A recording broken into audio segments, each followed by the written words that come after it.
Morning everyone, we're here at Fawns Farm. We are currently fencing our second field.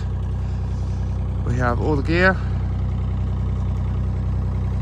So the guys have just started one side.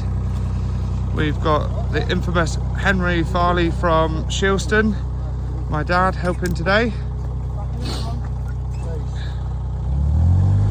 And we have Woody, that also works at Shilston. Kindly come down to give us a hand today.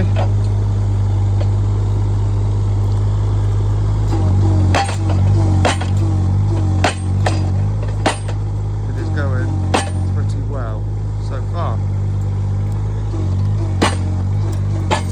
Started nice and early this morning. As you can see, it's still nice and frosty.